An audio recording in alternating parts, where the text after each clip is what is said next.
The Crow and the Pitcher. In a spell of dry weather, when the birds could find very little to drink, a thirsty crow found a pitcher with a little water in it.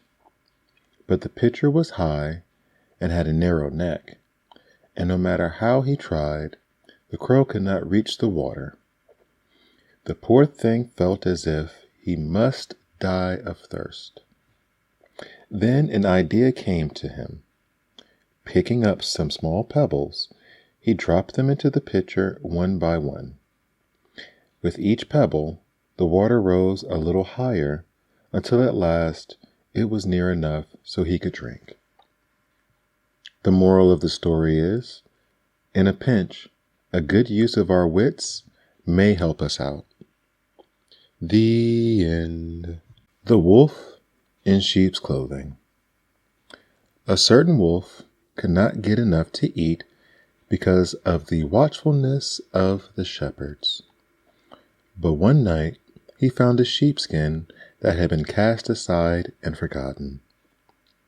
The next day, dressed in the skin, the wolf strolled into the pasture with the sheep. Soon, a little lamb was following him about and was quickly led away to slaughter. That evening, the wolf entered the fold with the flock. But it happened that the shepherd took a fancy for mutton broth that very evening, and, picking up a knife, went to the fold. There, the first he laid hands on and killed was the wolf. The moral of the story is, the evildoer often comes to harm through his own deceit. The end. The Goose and the Golden Egg. There was once a countryman who possessed the most wonderful goose you could ever imagine. Every day when he visited the nest, the goose had laid a beautiful, glittering golden egg. The countryman took the egg to the market and soon began to get rich. But it was not long before he grew impatient with the goose because she gave him only a single egg a day.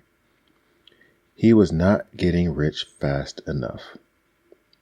Then one day, after he had finished counting his money, the idea came to him that he could get all the golden eggs at once by killing the goose and cutting it open.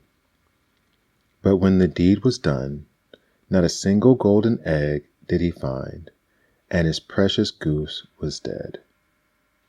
Soon thereafter, the countryman was poor again. The moral of the story is, those who have plenty want more, and so lose all they have. The end. The Serpent and the Eagle. A serpent had succeeded in surprising an eagle, and had wrapped himself around the eagle's neck. The eagle could not reach the serpent, neither with his beak nor his claws. Far into the sky he soared, trying to shake off his enemy, but the serpent's hold only tightened, and slowly the eagle sank back to earth, gasping for breath. A countryman chanced to see the unequal battle.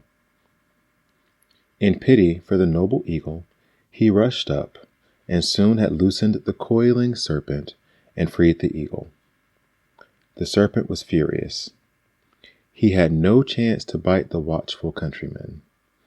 Instead, he struck at the drinking horn, hanging at the countryman's belt, and into it let fly the poison of his fangs. The countryman now went on toward home.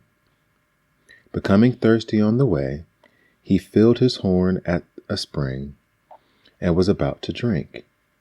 There was a sudden rush of golden wings.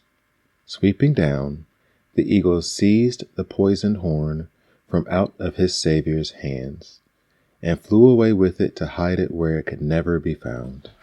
The moral of the story is, an act of kindness is well repaid. The end.